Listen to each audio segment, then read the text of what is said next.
Hey guys, welcome to Final Fantasy X review, and today we're talking about Yunalesca and Tidus, CG Tidus. You already know about their STMR and STMR. STMR is okay, but not really that worth chasing. Maybe, I don't know. Magic and the evoke damage doesn't really mix well together for most units, so not really the best. But the Esper bonus is pretty good. Now these units have that chaining move, the new chaining move, I believe. It says 8 here, but it should be 7.1. 7, comma 1, whatever you want to call it, I believe. But that's really the only good thing about her, because honestly everything else is garbage. She doesn't have anything going for her whatsoever, other than she has that new chaining family. Her Chaos Wave chains, very bad. Her Chaos Wave move is very bad. Doesn't stack, doesn't really do anything. And then she has a bunch of one-hit abilities, and it's just doesn't really take advantage much of her evoke side. She has one move that does evoke damage, but I mean, it doesn't do anything other than that. At least Silka, when she does evoke damage, at least it does something on top of that. So she has some stacking damage and things. Cooldown is pretty good, but it's another evoke unit that seems like it's just half-assed put together just so you don't get Tidus. If you want Tidus, I mean, if you want her, I mean, I guess it's good too. And she has modifiers in her limit burst as well, so you probably want to be using her limit burst often, every so often, every 4 turns probably.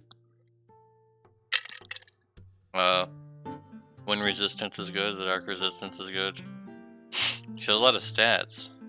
She has dual wield. I mean, that's pretty good, but all in all, you're really only getting her to use with the new VP chain with new VP units. So she can actually chain with both of them. Just put dark, but then she can chain with Mystina with the wind, which is the only other partner for the wind type so far. So it's a good thing. We're finally getting we're going to be getting units with this chaining frame, which is really nice. Hopefully we'll be able to get it named soon. Not really sure what it's going to be named yet, but basically the only positive thing is that she has the new chaining frame, and I'm happy about that. But the rest, bleh, is what I gotta say. Bleh. You pretty much you can just UOC Silka if you want to evoke unit, because you don't need her to evoke damage. You're only gonna get her if you have the VP units, which I have. So moving on. Tidus, which when I woke up this morning, like earlier, and I looked at this as a preview, I was like, what did they do? What did they do to my boy? And then they did him pretty dirty, I'm going to be honest with you straight up. The STMR is pretty awful. It's pretty awful, 169 attack, which is a lot lower than most STMRs already. So it's going to suffer a little bit on the damage penalty. On top of that, the variance isn't anything special. The limit burst damage is not special either, it's not needed. TMR is just, really, I mean, he has some decent weapon selection is what the first thing that I like the most, and I think that's the only thing that I like right now, to be honest. That's his weapon selection. They're not just tied to his STMR if you need that, but then you go down here and you're like, this is some fuck, right?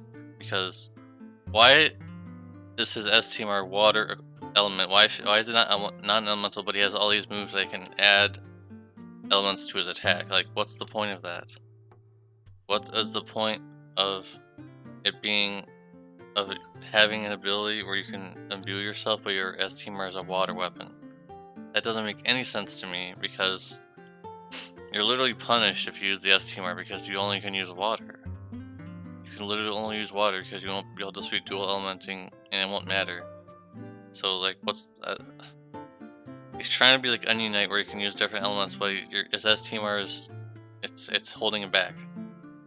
He has quick hit frames, which is absolute garbage. But at least if you're playing on the PC version, it shouldn't be that hard. But when I was looking through this, I wasn't really seeing anything that's mind blowing, guys. Like he actually seems like he's a little underwhelming, honestly. Like he can probably do some damage, but like his limit burst is only a one hit move. But he has all these limit damage modifiers and things.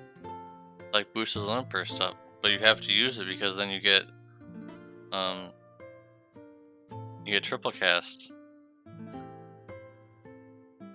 But I just don't really see the point in this, guys. I really don't see the point having this huge modifier and then ignore defense, but only one hit. Like, you would expect this guy to be the limit burst chainer like CG Rain would, but he's not. It's a one-hit move. Like, what are they doing? What do they do to him? I'm extremely disappointed because, yes, he has a very strong damage turn with the cooldown here. Every 5 turns, he's gonna have a very strong damage turn. Yes, very strong, but otherwise, like, what's the point of a lot of these things? A lot of these things just don't seem very good to me. And this is the move I was looking for. Like, it gives a modifier to an ability, which I don't know where it is.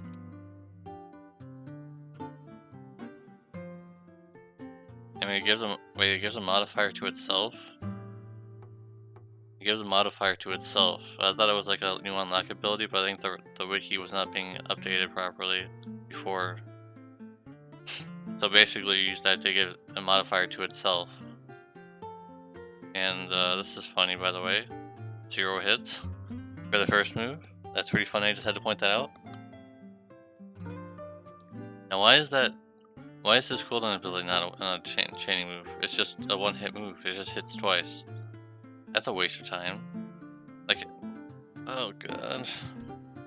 Why did they do this to him? Why did they make it so bad? Why did they make him so bad, guys? I don't know. Because I'm honestly not feeling like this guy's anything special. I know he can do damage, but like, the damage is not just...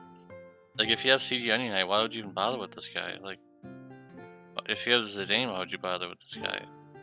The only reason why I'm gonna bother is because I'm nostalgic of this fucking game. And they shit on him. What is with them and shitting on units? Like, at first I thought Zidane was kind of bad, but even after his nerfs, he's really good. But this is... I don't even know what to say.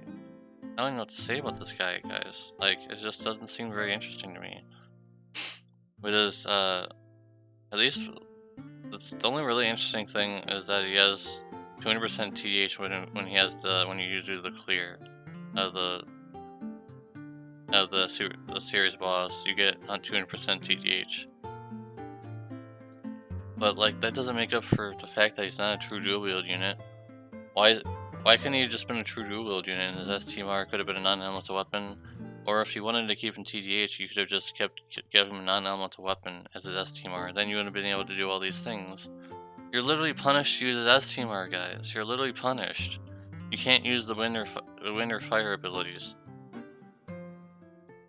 It's maddening. It's really maddening. The thing that you can use throwing weapons is kind of funny because, you know, you would like to use fixed dice, but fixed dice is absolute garbage and it has been for a long time, so that's a bit of a joke. You could probably use Axar's STMR if you have it, but then you lose out on some bonuses when equipped with a sword, so now you're punished even more. You lose 50% attack when equipped with a sword, and you lose 50% water resistance when equipped with a sword. Like, you gotta use a sword or you lose all these bonuses too. It's really bad. It's really, really bad. Yeah, I'm extremely disappointed. There's an emergency maintenance coming, and maybe they'll change some XD. I really doubt that. I just feel like there's some things in here that should be a lot better than what they are, in my opinion. They're gonna stick with quick hit, then they should have made, I don't know, do something else. It just gives itself a modifier that's a hugely, just not very good. And there's just no real strong move in here that I'm seeing. Besides, like, you gotta like wait. You gotta either like wait some time, or else you have to like take a chance and use this move right here. It only works 25% of the time, or 75% of the time, I guess. If you need the break, it's the same actually. The damage. Or you can use this move. It is usable as dual skill. You basically have to use this, right? This one, because it's a very high modifier. You have to wait a turn before you can even do it. So like he has damage. I understand completely that he has damage. It's just that when you compare him to Zidane or Ununite or Cherain, where does he stand? Not very high up. I'm afraid. I just don't feel like has that kind of potential. But I could be proven wrong, guys. I could be proven wrong. I just don't really see it right now, and I'm really disappointed because Final Fantasy X is a very special game to me. I love the game. I played it so many times, and I'm just really sad that they would make like his lone person is only one hit. Why couldn't they have just made it like Stardust Free chaining or at least or something? Could have made it some kind of chaining frame where he could have at least done his lone purse chain. So using his lone purse is just it won't do any damage, even if you can have the highest modifier in the world, but it's only one hit. So if you're chaining both of them together, it'll be a 2-hit chain, and it will do barely anything against the high-end bosses. Remember, guys, usually in my reviews, I'm talking about I'm putting them under the fire. Basically, I'm putting them against the. I'm trying to review them against the highest tier trials, because that's why you would want to pull for these units to beat the hard trials, right? Or for nostalgia, like I'm going to probably be doing, but. You really, I don't know if this guy is even really that great against trials besides anything that has water that you need to protect against water, because that would be, he already has 100% water resist, which is pretty nice. But I feel like Onion Knights is a little better, but he has multiple elements they can be protected from innately. So it's easier to get him for elemental resistance compared to this guy where he's only water protective. I'm going a little too much in depth because I love the game, and I really wish he would be a lot better. I wish he was a lot better. I feel like there should just be like there needs to be like there should have been like a main damage move in here instead of this gimmicky stuff. Something that you go to has stacking damage, you know, that kind of a thing. There's nothing like that here. He actually doesn't have any stacking damage whatsoever that I can see. Nothing in here stacks, so you're literally just gonna do like your modifier is gonna go up a little bit, and that's where your peak is. That's just where your peak is because he doesn't have any stacking damage moves. Now Onion Knight doesn't have it either, but he has a lot of modifier buffs and things like that. So that's my review, guys. And they're also both of them are Summon Fest units, so I can't recommend to USC them as usual. So. I mean, if you want to pull for them, if you don't have a damage dealer on the TP side yet, I mean, Tidus will be very good. It's just, he gets punished using his STMR, pretty much. You can't use the wind or fire. And that's really it. I mean, they did him pretty dirty, but this is only a review before we even know how well he can do. So, hopefully, I'm just hoping I'm proven wrong. I'm putting my hands together and praying. Please be good. I'm with you guys. I want him to be good. I'm disappointed. But I'm non-biased and I have to call it like it is. I know I'm extremely nostalgic for this game. I gotta be down the middle, and I don't think he's very good right now. But maybe he'll be good maybe he'll be good later. That's about it, guys. Let me know what you guys think. Please subscribe. Please like the video. Please share it. All my information is down below if you want to join my Discord, join my Twitter, or anything like that. If you're interested, you go ahead. And please, again, let me know what you guys think about my review. What do you guys think about the units? What do you think? If you think it's already good, what do you think could be better? Anyways, guys, I'll see you guys in the next one. Peace.